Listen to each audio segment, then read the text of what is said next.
प्रभु तेरी वाणी जीवन की रोटी, नैनों की ज्योति अंधेरा मिटाती।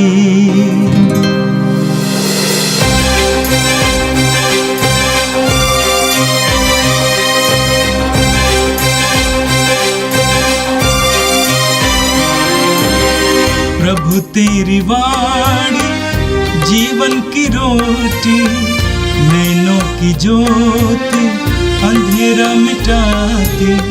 प्रभु तेरी वाणी जीवन की रोटी, नैनों की ज्योति अंधेरा मिटाती।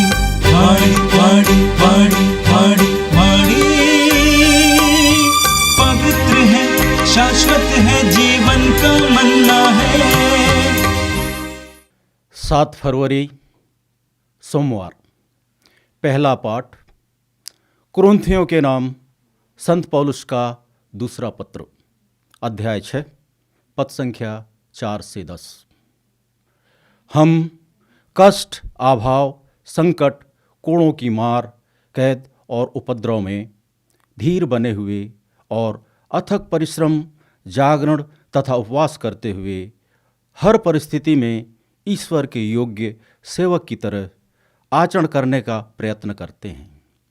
हमारी सिफारिश यह है: निर्दोष जीवन, अंतर्दृष्टि, सहनशीलता, मिलनसारी, पवित्र आत्मा के वरदान, निष्कपट प्रेम, सत्य का प्रचार, ईश्वर का सामर्थ्य।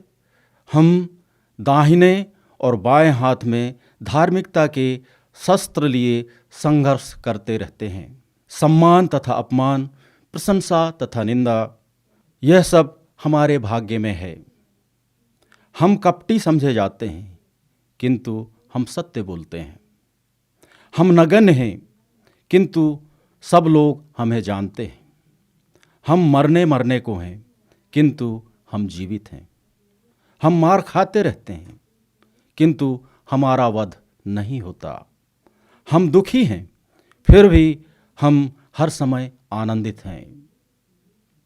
हम दरिद्र हैं, फिर भी हम बहुतों को संपन्न करते हैं। हमारे पास कुछ नहीं है, फिर भी सब कुछ हमारा है। यह प्रभु की वाणी है। संत मत्ती के अनुसार पवित्र सुसमाचार अध्याय 10 वाक्य 17 से 22 तक। मनुष्यों से सावधान रहो, वे तुम्हें अदालतों के हवाले कर देंगे और अपने सभागृहों में तुम्हें कोड़े लगाएंगे।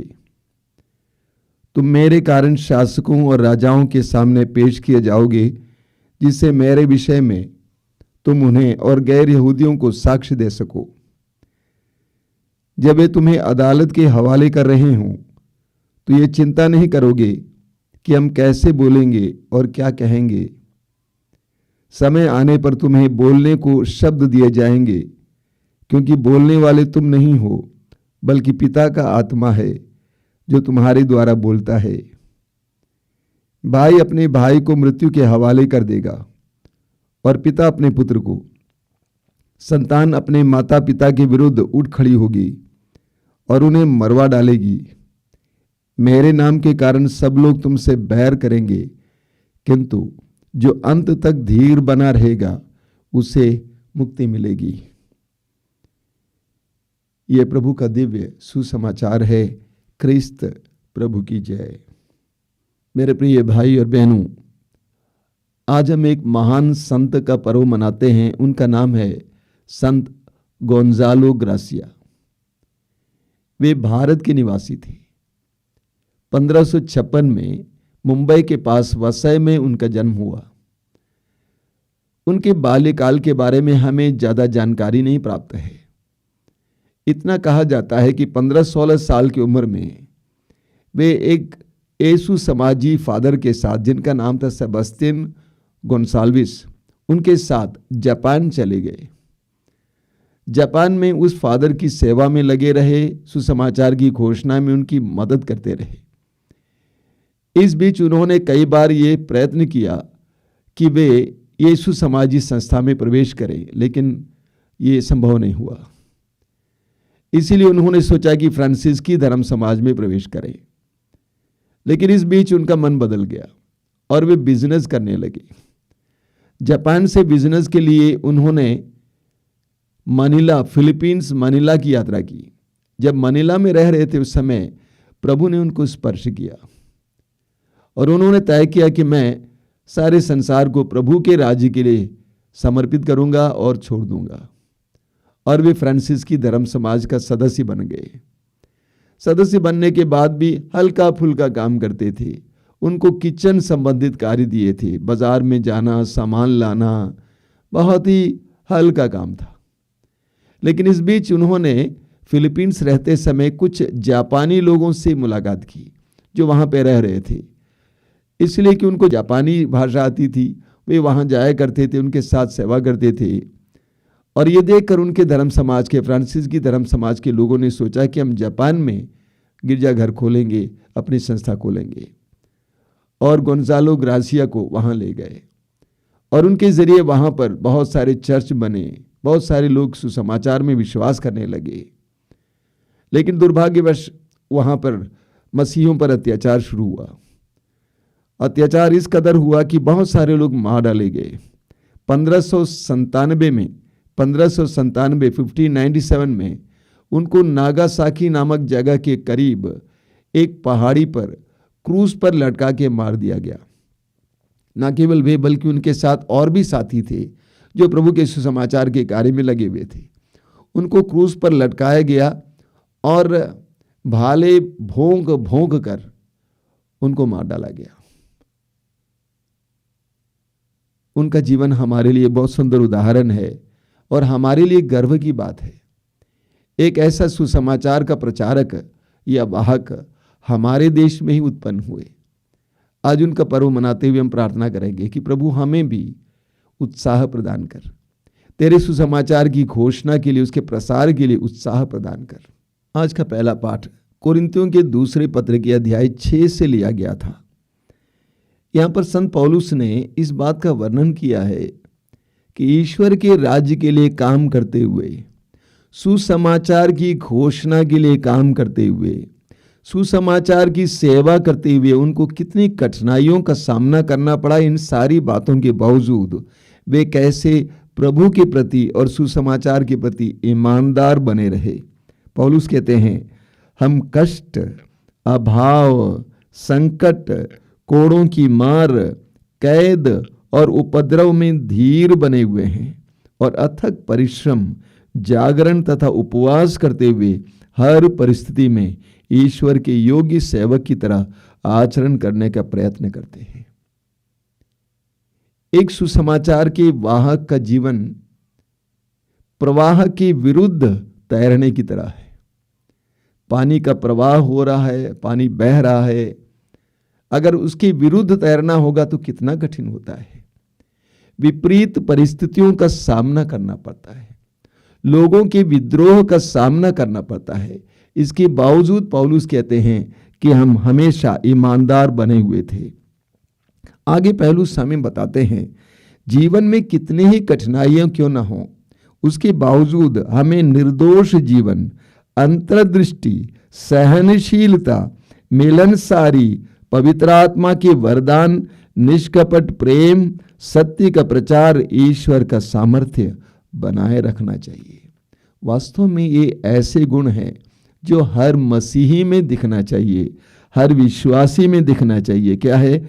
निर्दोष जीवन, अंतर्दृष्टि, सहनशीलता, मिलनसारी, पवित्र आत्मा के वरदान, निष्कपट प्रेम, सत्य का प्रचार, ईश्वर का सामर्थ्य, ये हम सभी विश्वासियों के अंदर दिखाई देना चाहिए।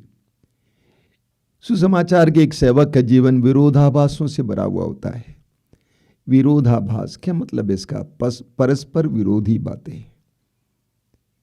पौलुस क्या कहते हैं? पौलुस कहते हैं, सम्मान और अपमान, प्रशंसा तथा निंदा, ये सब हमारे भाग्य में है।